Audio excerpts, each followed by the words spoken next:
Donald Trump is such an egomaniac, he makes Hitler seem like he wasn't completely sure how he felt about Jewish people. And now you're going to run for president. Don't you think that's a really cool idea, you guys? You'll keep him honest. You'll keep him honest, Donald. Personally, I hope you win, because I can't wait for the the inauguration. Yeah, the one time Trump lost, he said it was rigged. The few weeks ago. First, there's two Trumps. Okay. The one in the red tie is the real one. The one in the blue tie is not. The one you saw last night after the victory was the blue tie. Now, if you would punch up Dr. Carson, Ben Carson, when Trump called him a pedophile, and the next day he joined Trump. And the guy asked him, see, every now and then you slip and say something? He said, why'd you do that? He said, it's two Trumps. I was with the good one. You see it there. Just punch up. When somebody interviewed him, he said, there's two Donald Trumps. That's easy to pull up. You said there were the two. Are there two Donald Trumps? There are. Yeah. Well, which one is running for president? Which one? Which one? Who have you seen? Tell us who you have seen. Well, I have seen a man who's actually willing to sit down and engage in deep, serious conversations about the problems that affect our country. So he said he has pathological disease. Now, if you're pathological, there's no cure for that, folks. Okay? There's no cure for that. But if you're a child molester, there's no cure. They can't stop you. There are two different Donald Trumps. There's the one you see on the stage, and there's the one who's very cerebral, sits there and considers things very carefully. You can have a very good conversation with him. And that's the Donald Trump that you're going to start seeing more and more of right now. I think there are two Donald Trumps. There's the public version, and people see that, and I don't know what they see exactly, but it seems to have worked over my lifetime. But it's probably different, I think, than the personal Donald Trump. I think Ben would say that. Ben said it very well today. I want to take a look at one of Christopher Nolan's films. There are plenty of reviews and analysis of Inception, the Dark Knight trilogy, and Memento, but I want to examine The Prestige. I'm not going to discuss the entire film, I just want to focus on the twist. We find out in the closing moments that Borden is actually two people, identical twin brothers. Throughout their adult lives, they alternate which of them is Fallon and which is Borden. This is how he is able to perform his magic trick, the transported man. Now, the story of The Prestige is a good one, but what makes this film great is Nolan's scripting and directing. And what I admire so much about Nolan's work here is how bold he is in the opening 20 minutes of the film. What he's done here is to set the stage for us as an audience. First of all, he grabs the viewer's attention with the opening line. Are you watching closely? Not only is this an attention grabber, it is also a challenge to the audience.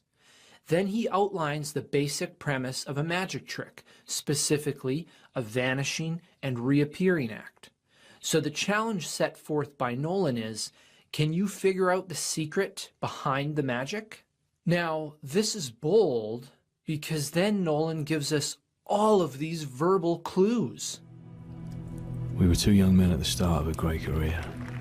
Two young men devoted to an illusion. Two young men who never intended to hurt anyone. No one else could do my trick. Any trick can be duplicated, right, Mr. Cutter? Wrong. This is the trick. This is the performance. Right here. This is why no one can detect his method.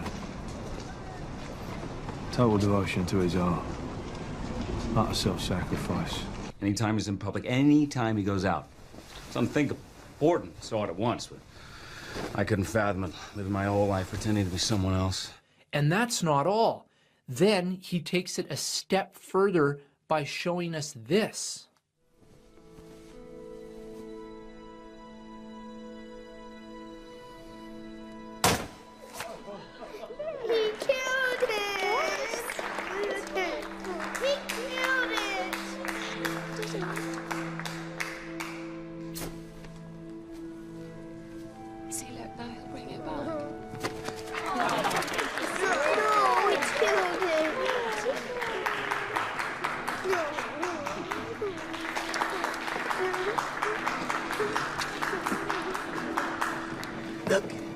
see? He's all right. He's fine.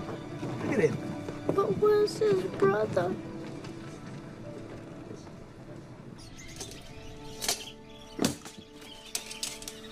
You're the lucky one today. Are you watching closely?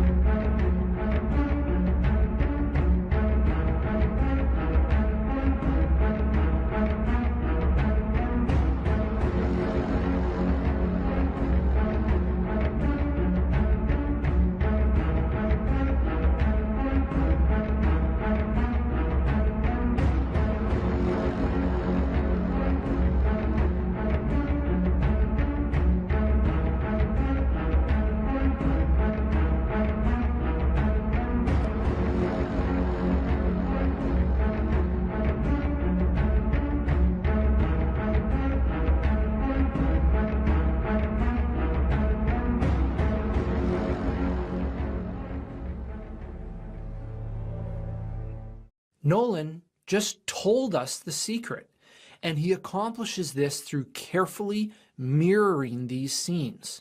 First, he shows us the same vanishing act as before, a simple magic trick where one brother disappears at the beginning of the trick, and then the other brother appears at the end of it.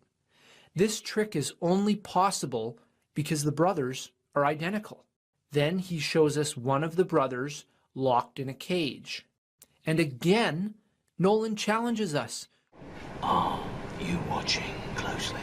Because he's about to show us the same trick, but with people instead of birds. Borden performs a different variation of the same trick. You knew damn well I was a snake before you took me in. An incident that took place less than 15 minutes ago. The assault on the president. We'll examine the videotape of the shooting with the former. One brother vanishes and the other one appears. Again, only possible because they are identical. And he follows this up with a shot of one of the brothers locked in a cage. Nolan is able to fool the audience through misdirection. He's essentially performed his own magic trick. And we're so caught up in the rapidly developing storyline that we don't realize that he's revealed the secret to us. And Nolan knows that we aren't going to see it because he teases us with this line. Now, you're looking for the secret, but you won't find it. Because, of course, you're not really looking. You don't really want to know. You want to be fooled. I really don't understand why The Prestige is not brought up more often when discussing Nolan's best work. If you haven't seen it, I'm sorry for ruining the ending, and if you have seen it, watch it again, and this time, watch closely. We find out in the closing moments that Borden is actually two people, identical twin brothers. Throughout their adult lives, they alternate which of them is Fallon and which is Borden. They alternate which of them is Fallon and which is Borden. I'm about to go out for my interview with Jimmy Fallon. I'll call you back after I comb my hair. Talk to you in 3 hours. Me interviewing me, that's what I call a great idea. Of course it's a great idea. We thought of it.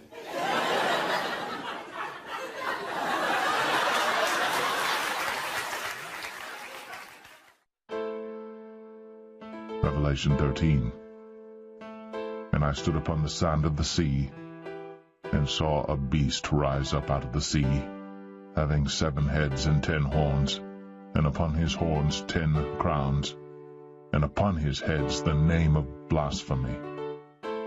And the beast which I saw was like unto a leopard, and his feet were as the feet of a bear, and his mouth as the mouth of a lion, and the dragon gave him his power, and his seat and great authority.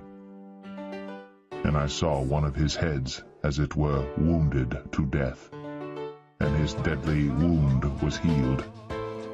And all the world wondered after the beast, and they worshipped the dragon which gave power unto the beast. And they worshipped the beast, saying, Who is like unto the beast? Who is able to make war with him? And there was given unto him a mouth speaking great things and blasphemies, and power was given unto him to continue 42 months. And he opened his mouth in blasphemy against God, to blaspheme his name and his tabernacle, and them that dwell in heaven. And it was given unto him to make war with the saints, and to overcome them. And power was given him over all kindreds and tongues and nations. And all that dwell upon the earth shall worship him, whose names are not written in the book of life of the Lamb slain from the foundation of the world. If any man have an ear, let him hear. He that leadeth into captivity shall go into captivity. He that killeth with the sword must be killed with the sword. Here is the patience and faith of the saints. And I beheld another beast coming up out of the earth. And he had 2 horns like a lamb, and he spake as a dragon. And he exerciseth all the power of the first beast before him, and causeth the earth and them which dwell therein to worship the first beast, whose deadly wound was healed. And he doeth great wonders, so that he maketh fire come down from heaven on the earth in the sight of men, and deceiveth them that dwell on the earth by the means of those miracles which he had power to do in the sight of the beast, saying to them that dwell on the earth that they should make an image to the beast, which had the wound by a sword and did live. And he had power to give life unto the image of the beast, that the image of the beast should both speak, and cause that as many as would not worship the image of the beast should be killed. And he causeth all, both small and great, rich and poor, free and bond, to receive a mark in their right hand, or in their foreheads, and that no man might buy or sell, save he that had the mark, or the name of the beast, or the number of his name. Here is wisdom. Let him that hath understanding count the number of the beast, for it is the number of a man, and his number is 666. And to you, God, God of wrath and destruction to mankind, I say, do your worst, but we will prevail. Wake up. Come closer. Closer.